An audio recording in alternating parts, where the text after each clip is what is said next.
أعوذ بالله من الشيطان الرجيم بسم الله الرحمن الرحيم ألف لام ميم ذلك الكتاب لا ريب فيه هدى للمتقين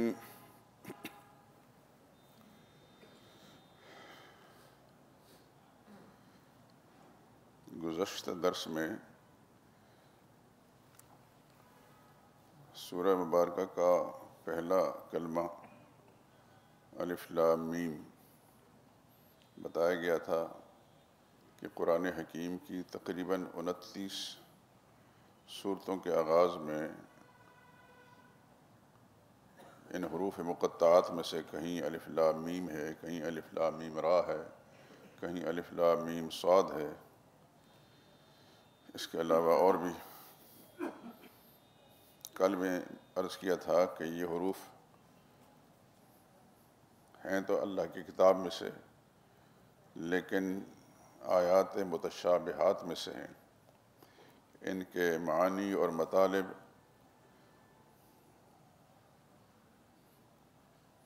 واضح نہیں ہیں، نہ ہی مفسرین نے اس سلسلے میں کوئی بات نقل فرمائی ہے۔ زیادہ سے زیادہ اگر کسی نے کچھ لکھا ہوگا تو اس کے نکتے ہوں گے، فوائد ہوں گے، تفسیر نہیں۔ تفسیر اگر اللہ کریم نے اپنے پیغمبر صلی اللہ علیہ وسلم پر کوئی بات منکشف فرمائی ہوتی تو رسول اللہ صلی اللہ علیہ وسلم بھی بیان فرماتے اور پھر صحابہ اکرام سے آگے یہ بات نقل ہوتی۔ چنانچہ ایسا نہیں ہوا، اس واسطے ہم اپنی طرف سے کچھ بھی نہیں کہہ سکتے۔ میں نے کل ہی بتایا تھا کہ زیادہ یوں کہیں اللہ ہی جانتا ہے، مراد اپنی نرفوں سے۔ آگے آپ دیکھیں گے انشاءاللہ کہ صورتوں کے آپس میں ربط، کہ اس صورت کے بعد یہ صورت کیوں ہے۔ سورہ فاتحہ 5ویں نمبر کی صورت ہے نزول کے اعتبار سے، اور یہ سورہ تقریباً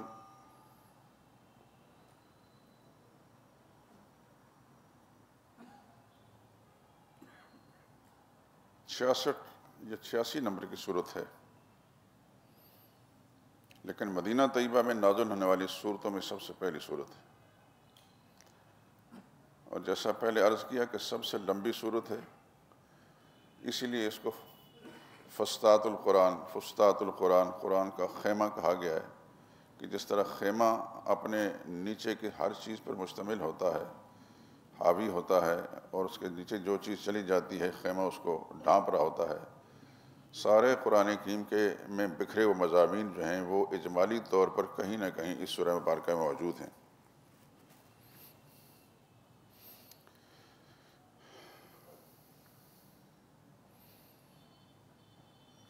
سرور عالم صلی اللہ علیہ وسلم کا ارشاد ہے، لا تجعلوا بیوتکم مقابر وإن البیت الذی تقرأ البقرۃ فیہ لا یدخل الشیطان۔ اپنے گھروں کو قبرستان مت بناؤ، جس گھر کے اندر سورہ بقرہ پڑھی جاتی ہے اس میں شیطان داخل نہیں ہو سکتا۔ ترمذی شریف میں یہ روایت ہے۔ ایک روایت میں یہ یوتا بالقرآن یوم القیامہ وأہلہ الذین کانوا یعملون بہ تقدموا سورۃ البقرہ وآل عمران۔ قیامت کے دن ان لوگوں کو لایا جائے گا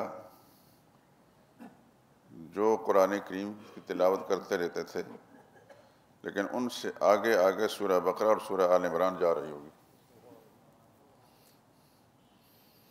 مسلم شریف کی روایت ہے۔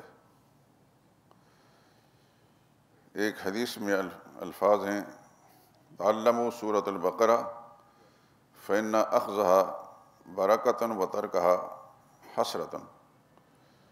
سورہ بقرہ کی تعلیم حاصل کرو، اس کی تعلیم حاصل کرنا یہ برکت ہے، اور اس کو چھوڑ دینا یہ بہت حسرت و ندامت ہے۔ مسند احمد اور دارمی کے اندر یہ روایت موجود ہے۔ ایک حدیث کے الفاظ ہیں، لکل شین سنام و سنام القرآن سورۃ البقرہ، ہر چیز کا ایک بلند ترین حصہ ہوتا ہے، قرآن کا بلند ترین حصہ سورہ بقرہ ہے۔ یہ روایت مستدرک میں بھی ہے اور ترمذی میں بھی ہے۔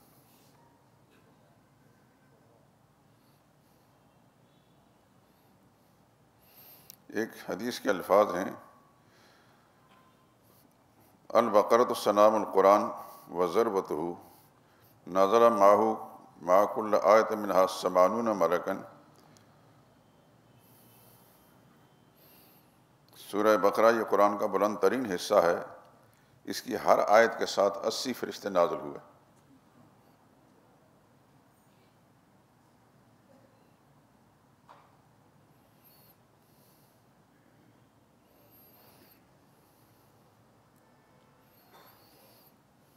اور اسی سورہ مبارکہ کے اندر قرآن کی سب سے عظیم ترین آیت ہے سورہ آیت الکرسی۔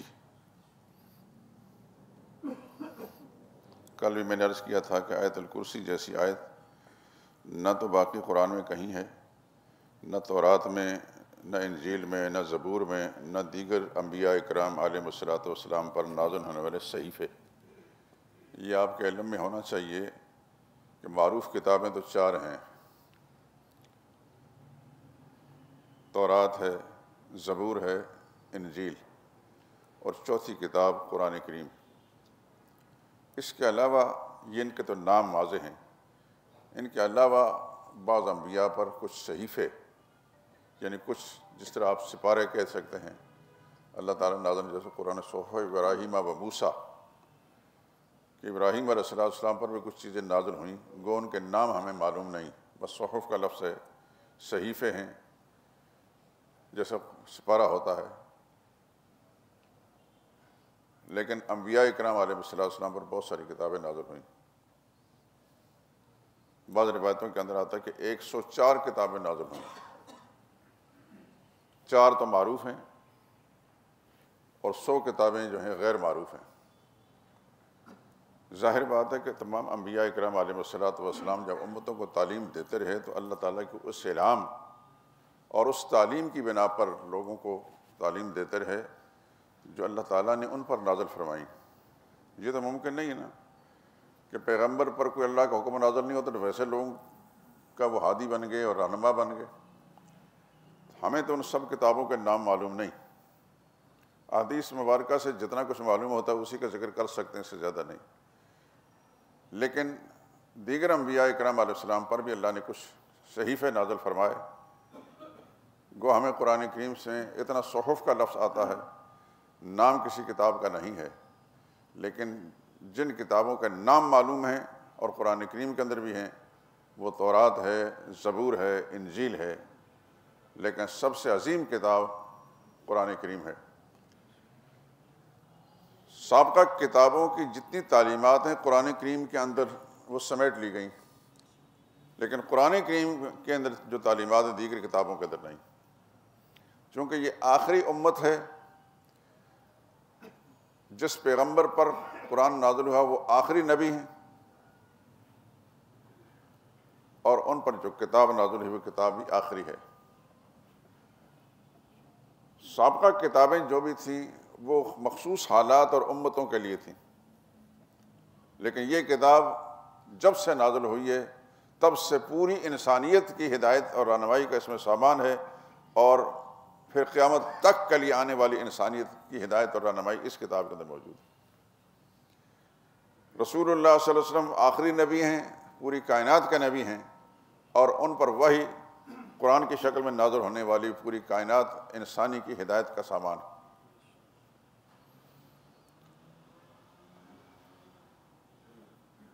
تو سورہ بقرہ یہ سارے قرآن کریم کا اجمالی خلاصہ ہے۔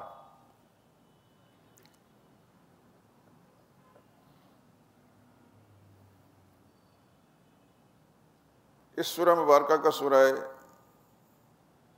فاتحہ کے ساتھ جو ربط ہے، میں نے جو ذکر کیا کہ ہر سورت کا دوسری سورت کے ساتھ ربط ہوگا۔ سورہ فاتحہ میں فرمایا گیا تھا اہدنا الصراط المستقیم، یا اللہ ہمیں صراط مستقیم یعنی سیدھا راستہ دکھا۔ اللہ نے جواب میں فرمایا ذالک الکتاب لا ریب فیہ ھدی للمتقین، جس چیز کی تم نے درخواست کی وہ یہی کتاب ہے، اس کے سچائی میں کوئی شک نہیں، اور جس ہدایت کا تم نے درخواست کی تو ھدی للمتقین، ہدایت کا سامان آ گیا۔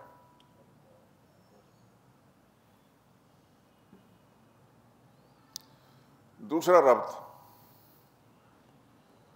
اس سورہ مبارکہ میں آیت نمبر 4 میں فرمایا ایاک نعبد و ایاک نستعین، یا اللہ ہم تیری ہی عبادت کریں گے اور تجھ ہی سے مدد چاہیں گے۔ تو اگلی سورت سورہ بقرہ، بقرہ کا معنی ہے گائے۔ یہودی ایک قوم ایسی تھی کہ ایک طبقہ اس کا گائے کا پجاری تھا، آگے 8ویں رکوع میں آپ دیکھیں گے۔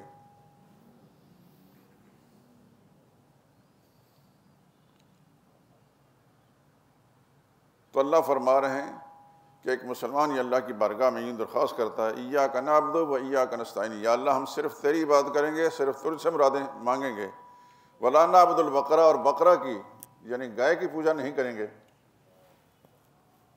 کما عبدہ الیہود، جس طرح یہودی نے ان کی عبادت کی۔ اور اگلی سورت سورہ آل عمران میں ولا نعبد آل عمران، اور آل عمران کی بھی عبادت ہم نہیں کریں گے، جیسے عیسائیوں نے آل عمران سے مراد حضرت عیسیٰ علیہ السلام کا ننہال، جن کو عیسائی پوچھتے رہے۔ تو اس سورہ مبارکہ کا آپس میں ربط یہ ہے کہ ہم یا اللہ تیری عبادت کریں گے تو سے مراد مانگیں گے، یہودیوں کی طرح گائے کی پوجا نہیں کریں گے، عیسائیوں کی طرح ہم آل عمران کی پوجا نہیں کریں گے۔ پھر اس سے اگلی سورت سورہ نساء، الآن نؤدی حقوق النساء، اب ہم عورتوں کے حقوق بھی ادا کریں گے۔ تو یہ ان کے آپس میں اسمی ربط ہیں ناموں کے حساب سے، مضامین کے اعتبار سے جو آئے گی انشاءاللہ العظیم و تفصیل سے میں عرض کروں گا، لیکن یہ یاد رکھیں کہ قرآن کریم کی ساری صورتوں کے آپس میں ربط ہیں، اور یہ احسان ہے اللہ تعالیٰ کا ہم پر بصورت مولانا حسین علی صاحب رحمۃ اللہ تعالیٰ علیہ، کہ اللہ کے اس بندے نے قرآن کریم کے سمندر میں اس طرح غوطہ لگایا، وہ ہیرے اور جواہرات اور موتی نکال کر امت کے سامنے پیش کیے۔ خدا کی قسم جس کو بات سمجھ میں آتی ہے تو اسی سے پوچھیں کہ تمہاری کیفیت کیا ہے۔ ہم نے مولانا حسین صاحب رحمۃ اللہ تعالیٰ کو دیکھا نہیں، یہ پنجابی تھے، میاں والی وہاں بھجنا ایک قصبہ سا ہے، آپ حضرات پنجاب کے رہنے والے ہیں، آپ کو پتہ ہوگا۔ میں ایک دفعہ نمل یونیورسٹی کے پاس میرا بیان تھا چند سال پہلے، ڈاکٹر صاحب اللہ نے سلامت رکھے یہی مجھے لے گئے تھے۔ تو میاں والی میں ایک بزرگ تھے، خدا کے کروڑ ہاں ان پر رحمت نازل ہوں، وہ رات کے اندھیرے میں ایک ویرانے کے اندر میرا انتظار کر رہے تھے، بڑے عالم تھے، ہم تو ان کی جوتیوں کے برابر بھی نہیں، اور تواضع انکساری اور خاکساری ان میں یہ تھی کہ میں نے اس گاڑی سے نیچے اتر کر ان سے مصافحہ کیا اور میں نے گزارش کی کہ اگلی سیٹ پر تشریف رکھیں، وہ نہیں بیٹھے، پوری کوششوں کے باوجود آگے نہیں، وہ پیچھے ہی بیٹھے۔ مولانا خلیل احمد صاحب اللہ کی کروڑ ہاں رحمت نازل ہوں ان پر، بہت بڑے عالم تھے، مولانا حسین صاحب رحمۃ اللہ کے شاگردوں میں سے تھے، لیکن ان کی کیفیت اس سمندر کی تھی کہ جس کی اوپر کی سطح بالکل ساکت خاموش ہوتی ہے اور اندر سے موتیوں سے بھرا ہوتا۔ اگلے روز مولانا خلیل احمد صاحب رحمۃ اللہ تعالیٰ ہمیں مولانا حسین صاحب رحمۃ اللہ کی قبر پر لے گئے۔ میں ایمانداری سے بتاتا ہوں، اللہ کی کتاب میرے سامنے ہے، آپ ماشاءاللہ دنیا بھر گھومے ہوئے جہاندیدہ فہمیدہ حضرات ہیں، اللہ آپ کو سلامت رکھے۔ میں سچ کہتا ہوں، ریاکاری نہیں، ریاکار پر لعنت ہوتی ہے۔ میرے دل میں آپ کی بڑی قدر ہے کہ آپ گھر کی ساری دلچسپیوں کو چھوڑ کر مسجد کے اندر خدا کے قرآن کھول کر بیٹھے ہیں۔ میں اللہ سے دعا کرتا ہوں کہ اللہ پاک اپنے رحمت سے قرآن کے نور سے آپ کے دل دماغ کو بھر دے، اور اس کے ذریعے سے ہدایت آپ کے گھروں اور گھروں سے لے کر محلوں تک، محلوں سے لے کر رشتہ داروں تک اور پورے معاشرے کے اندر پھیلا دے۔ تو مولانا حسین صاحب رحمۃ اللہ تعالی قبر پر جب ہم گئے، شاید میں اس سے پہلے ذکر کر چکا ہوں کہ چونکہ مولانا حسین صاحب زمیندار تھے، زمیندار کے بیٹے تھے، اپنی زمینوں میں خود ہل چلاتے، اس زمانے ٹریکٹر نہیں تھے، خود ہل چلاتے، اور طلباء کو جو قرآن پڑھنے کے لیے آتے تھے ان کو فرماتے تھے کہ میرے ساتھ ساتھ چلو، اور قرآن کریم کی صورتوں کے خلاصے اور مضامین سناتے چلے جاؤ تاکہ آپ کو یاد رہے، جہاں غلطی ہوگی تو میں ساتھ ساتھ اصلاح کرتا رہوں۔ کوئی مثال ایسی سنی آپ نے؟ کسی طالب علم کو کام کرنے کی اجازت نہیں تھی کہ تم خدا کے قرآن کے مہمان ہو میرے پاس، خود ان کی خدمت کرتے، انہی زمینوں سے جو غلہ ان کو نصیب ہوتا وہ اپنے گھر کے افراد اور پھر جو طلباء ان کے پاس پڑھنے آتے تھے ان کے اخراجات چلاتے، کسی سے کوئی چندہ نہیں۔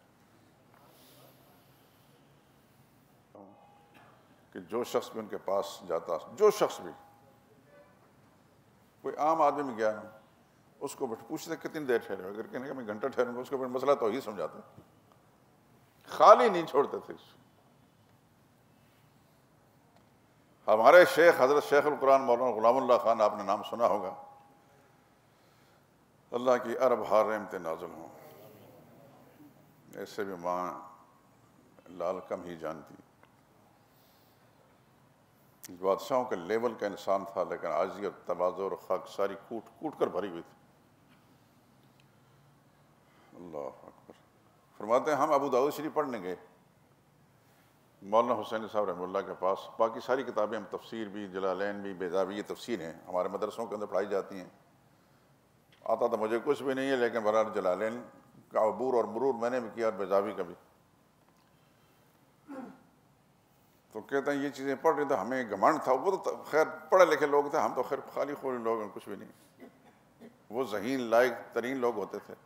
تو ہم صرف ابو داؤد شریف پڑھنے گئے مولانا حسین صاحب رحمہ اللہ کے پاس، سنا تھا کہ بڑے اللہ کے ولی ہیں، قرآن اور حدیث کے ماہر ہیں، تو کہتے ہیں قرآن کی تفسیر تو ہم نے پڑھی ہوئی تھی، حدیث ابو داؤد شریف پڑھنے گئے، 2-3 طالب علم تھے ہم، تو ان کے پاس پہلے سے کچھ طالب علم تھے قرآن پڑھنے والے،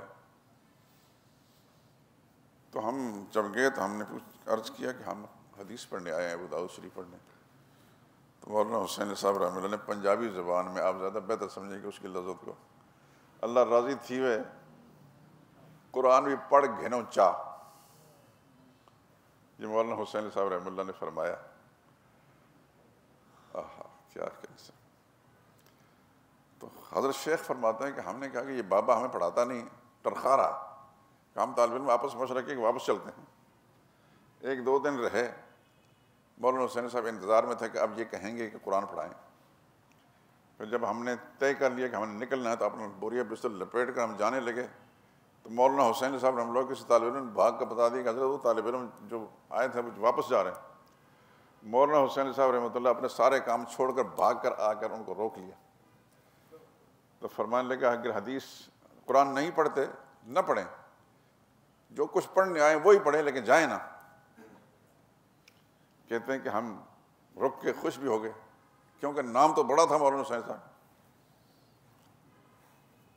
اگلے دن سبق شروع ہوا، سارے طالب علم قرآن کریم والے آ گئے، سادہ قرآن ہوتا تھا، ہر طالب علم کے ہاتھ میں سادہ قرآن، مولانا حسین صاحب کے ساتھ سادہ قرآن۔ تو ایک طالب علم کہتے ہم بھی پاس بیٹھ گئے کہ چلو اس کے بعد ہمارا سبق ہوگا، لیکن دل میں یہ خیال آیا کہ دیکھتے ہیں یہ بابا جو اس کی شہرت کیوں ہے قرآن میں، کیا جلال الدین سیوطی سے بڑے عالم ہیں، قاضی بیضاوی سے بڑے مفسر ہیں، کہ دل میں یہ سوچ کر ہم بیٹھ گئے۔ تو ایک طالب علم نے سورہ مائدہ آگے آئے گی انشاءاللہ 6 پارے میں، سورہ مائدہ شروع کی، یا ایھا الذین آمنوا اوفوا بالعقود، ترجمہ آپ سن لیں، یا ایھا الذین آمنوا، اے ایمان والو، اوفوا بالعقود، وعدے پورے کرو، احلت، حلال کیے گئے ہیں تمہارے لیے، مواشی چوپائے۔ تو مولانا حسین صاحب رحمۃ اللہ تعالیٰ نے اس میں پنجابی معنی کیا، ہمیں مخاطب کر کے، مولوی صاحب اللہ پاک کی فرمائندے پہ مومنو وعدے پورے کرو، ڈنگر حلال نے، احلت لکم، وہی مطلب یہی معنی نا، اس کو پنجابی معنی کہتے ہیں ڈنگر حلال نے۔ تو کہتے ہیں ہم آنکھیں پھاڑ پھاڑ کے دیکھیں قرآن کریم کے اندر کہ جلال الدین سیوطی نے کیا معنی کیا اس کا، کیا ربط بیان کیا. وعدے پورے کرو، ڈنگر حلال نے، ان دونوں کا آپس میں جوڑ کیا ہے؟ کہتے ہیں کوئی بات ہمیں سمجھ میں نہ آئی، کوئی بھی ہمارے ذہن نے کام نہیں کیا. وہیں بیٹھے بیٹھے ہم نے طے کر لیا کہ اب ہم ابو داؤد نہیں قرآن پڑھیں گے. اور پھر قرآن پڑھا، ایسا پڑھا کہ وہی آدمی شیخ القرآن کے نام سے پورے ہندوستان بر صغیر کے اندر مشہور ہوا، اور ہزارہا کس کا ہو چکی ہے. بار بار کیوں تفصیل آگے آئے گی انشاءاللہ العزیز بیان کریں گے. تو شیخ القرآن کے نام سے مشہور ہوئے، اور آپ حیران رہیں گے کہ ہندوستان میں گجرات ایک علاقہ ہے، وہاں ایک مدرسہ تھا جس میں علامہ انور شاہ کشمیری رحمۃ اللہ تعالیٰ علیہ دارالعلوم دیوبند کو چھوڑ کر وہاں گئے تھے. وہاں بڑا دارالعلوم تھا. تو کہتے ہیں علامہ انور شاہ کشمیری چونکہ بڑی شخصیت تھی، جس طرح مولانا حسینی صاحب قرآن کے اندر ماہر تھے، وہ حدیث کے اندر ماہر تھے، تو ہم ان کے پاس چلے گئے. تو وہاں حدیث پڑھ رہے تھے، اور حدیث کے طلباء کو یہ قرآن بھی پڑھاتے تھے. ایک ساتھی اپنے ساتھیوں کو قرآن پڑھا رہا ہے، اور اپنے استادوں کی زبان سے شیخ القرآن کا نام نکلا گیا. اب حضرات میں سے جس نے دیکھا ہے بڑا خوش نصیب ہے، لیکن ہم تو بہت ہلکے سے لوگ ہیں، ان کے قدموں میں بیٹھے ہیں. 1968 میں نے دورہ تفسیر حضرت شیخ کی خدمت پڑھا. اس وقت میری داڑھی نہیں آئی تھی، اور آپ حیران ہوں گے کہ میری سعادت یہ کہ یہ شیخ القرآن بیٹھے ہیں، ادھر میں بیٹھا ہوں. پورے دارالعلوم کی مسجد کے اندر طلباء ہوتے تھے، لیکن حضرت شیخ کے پاس میں بیٹھا کرتا تھا. یہ کچھ قدرت کا ایک نظام تھا.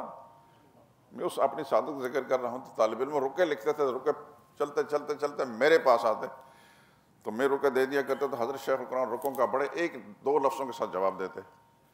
تو بعض اوقات رکے اتنے نامعقول ہوتے تھے، ان کو پھینک دیا کرتے تھے. تو مجھے فرماتے کچھ جو جواب کے قابل رکا وہ مجھے دیا کریں. ڈھیر لگے ہوتے تھے رکوں کے. ایک طالب علم، بات تفصیل سے نہیں بیان کرتا، دیر کا علاقے کا رہنے والا تھا، پٹھان تھا. ایک شخص آپ کے لاہور کا بڑا معروف ہے، نام نہیں لیتا میں، آپ پہچان جائیں گے. اس نے کچھ صحابہ کے خلاف کچھ لکھا. تو اس زمانے میں حضرت شیخ القرآن اور پاکستان کے بڑے بڑے علماء صحابہ کے دفاع میں اس کی تردید بھی کرتے تھے. تو اس طالب علم کا رکے سے ایسا معلوم ہوا کہ حضرت شیخ القرآن سے رحمۃ اللہ تعالیٰ پر وہ تنقید کر رہا ہے کہ آپ حضرت فلاں فلاں کا نام ایسا کیوں لیتے ہیں. تو حضرت شیخ القرآن صاحب نے فرمایا کہ خدا کے بندے، میں تمہیں خدا کا قرآن پڑھا رہا ہوں، اور تمہیں قرآن کی اہمیت نظر نہیں آتی. اور میں اگر صحابہ کے دفاع میں کسی آدمی کا جواب دیتا ہوں تو اس پر تمہیں تکلیف ہو رہی ہے. اگر قرآن کے طالب علم نہ ہوتے تو میں ایک سیکنڈ سے پہلے میں یہ نکال دیتا. خیر بہرحال بڑے شفیق تھے، بڑے شفیق، خدا کی قسم. تو بات عرض کر رہا تھا کہ مولانا حسین صاحب رحمۃ اللہ تعالیٰ کے پاس اگر شیخ القرآن رحمہ اللہ نے نہ پڑھا ہوتا تو ہم نے تو مولانا حسین کو نہیں دیکھتا. ہم تو ویسے ہی جہلا کی طرح جو قرآن سے بے خبر لوگ پھرتے رہتے ہیں.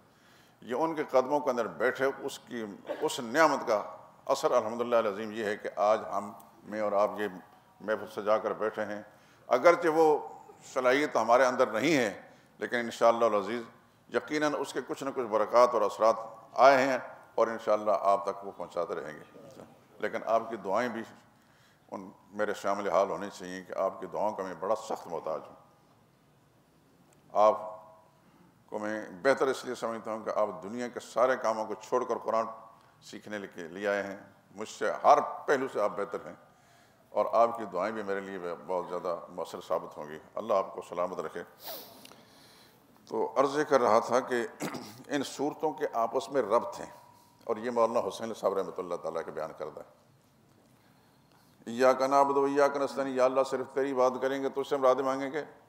ولا نعبد البقرہ، اور گائے کی پوجا نہیں کریں گے جیسے یہودی پوجا کرتے رہے. ولا نعبد آل عمران، اور آل عمران کی پوجا بھی نہیں کریں جیسے عیسائی پوجا کرتے رہے. والآن نؤدی حقوق النساء، سورہ نساء آ گئی. یا اللہ اس کے بعد ہم عورتوں کے حقوق بھی ادا کریں گے، اور آئے گی سورہ نساء انشاءاللہ آپ دیکھیں گے کہ خدا کے بندے قدوس نے عورتوں کے حقوق کو کس انداز سے بیان فرمایا۔ پورے قرآن کریم میں سورۃ النساء ہے، سورۃ الرجال نہیں، مردوں کے نام پر کوئی سورت نہیں، عورتوں کے نام پر سورت ہے، اور ایسے حقوق بیان فرمائے ہیں کہ سبحان اللہ۔ اس زمانے کی بھٹکی ہوئی بگڑی ہوئی عورت، مغرب زدہ قسم کی عورت جو ہے، پتہ نہیں اول پھول بکتی ہے، اس کو یہ پتہ نہیں کہ خالق کائنات نے اس کے حقوق پر قرآن کریم کے اپنی ازلی اور ابدی کتاب کے اندر حقوق کے بارے میں بڑے واضح طور پر احکام دیے۔ مثلا قرآن کریم میں وَآتُوا النِّسَاءَ صَدُقَاتِهِنَّ نِحْلَةً، شروع میں سورہ نساء کے شروع کی آیت میں عورتوں کو ان کے مہر خوشی سے ادا کرو۔ ہمارے ہاں جہالت کا یہ عالم ہے کہ بہت سارے لوگ، خاص طور عورتیں، ہمارے ہاں مہر دینے لینے کا کوئی رواج نہیں، اس کو رواج سمجھتے ہیں۔ رواج نہیں، اللہ کا حکم ہے۔ لیکن جب خدا کے قرآن سے دور ہوں گے، مغربی تعلیم اور مغربی تہذیب کے شکار ہوں گے، تو پھر اسی قسم کے اول پھول بکیں گے۔ میرے دوستوں میں آپ حضرات سے کل بھی گزارش کر چکا ہوں، اگر ممکن ہو سکے تو خواتین کو لائیں۔ ہماری آواز مدرسے میں پہنچتی ہے، جمعے کے دن خواتین آتی ہیں، وہ بھی اللہ کے قرآن میں سے کچھ سن لیں تو امید اللہ کی رحمت سے کرتے ہیں کہ آپ کے گھروں کے نقشے بدل جائیں گے، ہدایت پھیل جائے گی۔ اللہ اپنی رحمت کے ساتھ آپ کے گھروں کو بھی ہدایت کے نور سے منور فرما دیں۔ یہ تو مختصر سا میں نے صورتوں کا آپ سے ربط بیان کر دیا، اور کل ہی میں نے ذکر کر دیا تھا کہ الف لام میم یہ حروف مقطعات میں سے، یعنی وہ آیات جو اللہ پاک نے قرآن کریم میں نازل کی ہیں لیکن اس کا معنی واضح نہیں کیا۔ اور کل ہی میں نے سورہ آل عمران کی آیت سے بتا دیا تھا کہ اللہ نے دو قسم کی آیتیں نازل فرمائی ہیں۔ ایک قسم کی آیات محکمات ہیں، سارے قرآن کریم کو آیات محکمات کہہ لیجئے۔ کچھ آیتیں ایسی ہیں جو متشابہات ہیں، جیسے الف لام میم ہے، اس قسم کی آیتیں۔ تو محکمات وہ ہیں جن کے احکام واضح ہیں، جن کا مطلب واضح ہیں، جو ہر آدمی کی ہدایت کے لیے اللہ پاک نے اس میں سامان نازل فرمایا، جیسے نماز کا حکم ہے، روزے کا حکم ہے، حج کا ہے، زکوٰۃ کا ہے، صدقہ ہے، خیرات کا ہے، نکاح ہے، طلاق ہے، عدت ہے، قصاص ہے، وصیت ہے، وراثت ہے، احکام کے یہ سب آیات محکمات ہیں جن میں مسلمانوں کے لیے، اہل ایمان کے لیے اللہ پاک نے واضح احکام دیے ہیں۔ کچھ آیتیں ایسی ہیں، بہت مختصر ہیں، وہ آیات متشابہات میں سے کہلاتی ہیں۔ کل ہی میں نے اس ذکر کیا تھا، یعنی قرآن کریم کے اندر وہ آیت موجود ہے لیکن اس کا معنی واضح نہیں۔ واضح اس لیے نہیں کہ اللہ پاک نے اپنے نبی کو بتایا نہیں۔ کیوں نہیں بتایا؟ ہماری سوچنے کی یہ بات نہیں، یہ اللہ تعالیٰ کی اپنی حکمت کا تقاضا ہے۔ اور اگر زیادہ سے زیادہ ہم یہ کہہ سکتے ہیں کہ رسول اللہ صلی اللہ علیہ وسلم کو بیان فرمایا تھا لیکن حضور صلی اللہ علیہ وسلم امت کو نہیں بتایا، کوئی حکمت ضرور ہوگی۔ تو آیات میں نے کل اس کی مثالیں دی تھیں، مثلا ید ہے، ہاتھ۔ ہم جب لفظ ید بولتے ہیں عربی زبان میں، ہاتھ، ید اللہ، اللہ کا ہاتھ، تو مت سوچیں کہ اللہ تعالیٰ کا ہاتھ ایسے ہی جیسا ہمارا ہاتھ ہے۔ اللہ کی ہر شان نرالی ہے، لیکن کیسا ہاتھ تھا اللہ کا یہ اللہ ہی جانتے ہیں۔ وجہ اللہ، اللہ کا چہرہ۔ اب چہرہ کا لفظ ہم بولتے ہیں تو ایک دوسرے کے چہرے کو دیکھتے ہیں تو ہمارا تخیل بنتا ہے کہ چہرہ ایسا ہوگا، درمیان میں ناک ہوگی، ناک کے اوپر دائیں بائیں آنکھیں ہوں گی، اوپر ماتھا ہوگا، نیچے ٹھوڑی ہوگی، درمیان منہ ہوگا، وغیرہ ذالک۔ لیکن اللہ تعالیٰ کے لیے ایسا ہم سوچ نہیں سکتے، سوچنا بھی جرم اور گناہ ہے، اس لیے کہ رسول اللہ صلی اللہ علیہ وسلم نے اس سلسلے میں کچھ بیان نہیں فرمایا۔ ہم اپنی طرف سے کچھ متعین کریں گے تو بہت بڑا جرم ہو جائے گا۔ اس لیے ہم اس طرح کی آیات کو آیات متشابہات میں سے، وہ آیتیں جن کا معنی واضح نہیں ہے لیکن ہے اللہ کا کلام۔ کل آپ سن چکے اس آیت کے اندر کہ ایمان والے جو کہتے ہیں کل من عند ربنا، معنی سمجھ میں آئے تو تب اللہ کا کلام ہے، نہیں سمجھ میں آئے تو تب اللہ کا کلام ہے۔ اور صحابہ اکرام ایسے ہی تھے، انہوں نے رسول اللہ صلی اللہ علیہ وسلم سے جو تعلیم حاصل کی تھی اس کے مطابق یوں ہی سمجھتے تھے۔ ہمارے آقا صلی اللہ علیہ وسلم نے جس چیز کو واضح طور پر کھول کر بیان فرمایا ہے، ہماری ذہن قسمت جس کو کھول کر بیان نہیں فرمایا تب بھی مانیں گے کہ یہ اللہ کا کلام ہے۔ رسول اللہ صلی اللہ علیہ وسلم نے جو کچھ بیان فرمایا وہ سچ ہے۔ ذالک الکتاب، ذالک عربی زبان میں اس کا معنی ہے وہ۔ عربی زبان میں اسماء اشارات ہوتے ہیں، ھذا یہ، ذالکا وہ، ہاذا مذکر کے لیے ہاذا اور مؤنث کے لیے ہاذہی، اور یہ نزدیک کے کسی مشار الیہ کے لیے، لیکن جو دور ہو تو اس کو کہتے ہیں ذالکا مذکر کے لیے، اور مؤنث ہوگی ذالکا رجل وہ آدمی ہے، وہاں ایک خاتون، تلک رجل تلک امراتن وہاں ایک عورت ہے، تو دور کے لیے اس میں اشارہ ذالکا اور تلکا ہے، مذکر اور مؤنث دونوں کے لیے، اور نزدیک کے لیے جو اس میں اشارہ ہے وہ ہاذا اور ہاذہی ہے۔ لیکن قرآن کریم تو آپ کے سامنے اس کو ذالکا کیوں کہا؟ یہ ایک چیز سمجھنے کی اصل بات یہ ہے کہ یہ قرآن کریم اشارہ اس طرف ہے، یہ قرآن کریم وہ ہے جو تورات میں جس کا ذکر تھا، یہ کتاب وہ ہے جس کا انجیل میں ذکر تھا، یہ کتاب وہ ہے جس کا زبور میں ذکر تھا، تو یہ کوئی معمولی کتاب نہیں تمہارے لیے ہدایت نامہ جو آیا ہے، ذالکہ یہ وہ کتاب ہے، یہ وہ کتاب ہے جس کا ذکر سابقہ کتب میں آیا تھا، لا ریب فیہ، اس میں کوئی شک نہیں۔ کیا مطلب؟ سورہ سجدہ آگے 21ویں پارے میں آ رہی ہے، سورہ سجدہ، اس کی آپ اگر دیکھ لیں صفحہ 21ویں پارہ ہے، صفحہ 538، یہاں بھی الف لام میم تنزیل الکتاب لا ریب فیہ، یہ اتاری گئی ہے کتاب جس کے اندر کوئی شک نہیں، لیکن من رب العالمین، یہ رب العالمین کی طرف سے، تو یہاں معنی یہ بنے گا ذالک الکتاب لا ریب فیہ، یہ وہ کتاب ہے جس میں کوئی شک نہیں، یعنی اس کے کلام الہی میں ہونے میں شک نہیں، یہ اللہ رب العالمین کی طرف سے نازل ہوئی ہے۔ آپ کے پاس جو تفسیر ہے اس کے صفحہ 3 پر حضرت شیخ الہند نے، آپ دیکھ لیں، یہ 2 نمبر جو حاشیہ ہے، یعنی اس کے کلام الہی ہونے اور اس کے جملہ مضامین کے واقعی ہونے میں کچھ شبہ نہیں۔ حضرت شیخ الہند نے بھی اسی آیت کی تفسیر کی طرف اشارہ کر دیا کہ یہ اس میں شک نہیں، یعنی شک کرنے والوں نے شک تو کیا، جس کا دماغ خراب ہے، آج بھی کرتے ہیں کل بھی کرتے ہیں، لیکن اس کے کلام الہی ہونے میں شک نہیں، یہ سچی کتاب ہے۔ جس کا دماغ خراب ہو وہ شک کرتا ہے تو اس کا کیا ہے؟ اس سے قرآن کریم کے اندر کوئی اثر تو نہیں پڑے گا، اس کے سچائی میں کوئی اثر نہیں پڑے گا۔ تو لا ریب فیہ، اس میں شک نہیں، یعنی اس کے کلام الہی میں کوئی شک نہیں۔ ہدی للمتقین، یہ راہ بتلاتی ہے متقین کو، راہ تو سب کو بتلاتی ہے، راہ تو ہر ایک کو بتاتی ہے، لیکن اس راستے پر جو اس نے بتایا ہے اس پر عمل کرنے والے کون لوگ ہیں؟ متقین ہیں۔ جو بھٹکا ہوا انسان ہے اس کو اس سے کوئی فائدہ بھی نہیں ہوتا۔ اب دیکھیے قرآن کریم جب نازل ہوا تو محمد مصطفیٰ صلی اللہ علیہ وسلم نے بیان فرمایا، حضرت عباس کو بات سمجھ میں آ گئی، حضرت حمزہ کو بات سمجھ میں آ گئی، ابو لہب کو نہیں آئی، سگے بھائی تھے یہ، ابو جہل کو سمجھ نہیں آئی، ابو جہل کے بعض بھائی جو ہے مسلمان تھے ان کو سمجھ آ گئی، ابو جہل کو سمجھ نہیں آئی۔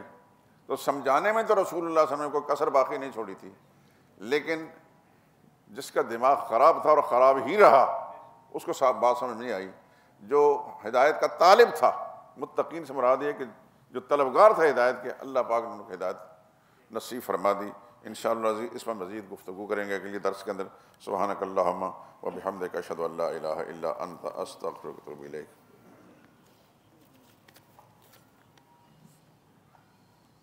ہمارے ساتھی ہیں اعجاز قریشی صاحب، یہ پیچھے بیٹھے ہیں، ہمارے مخلص ساتھی ہیں، چند روز بعد ان کا آپریشن ہے پتے کا، ان کے لیے بھی اخلاص کے ساتھ دعا مانگیں، اللہ ان کے آپریشن کو کامیاب فرمائے، اور جس طرح آج یہاں بیٹھے ہمیشہ ہمارے ساتھ رہیں، اور تمام ساتھی جتنے بھی یہاں موجود ہیں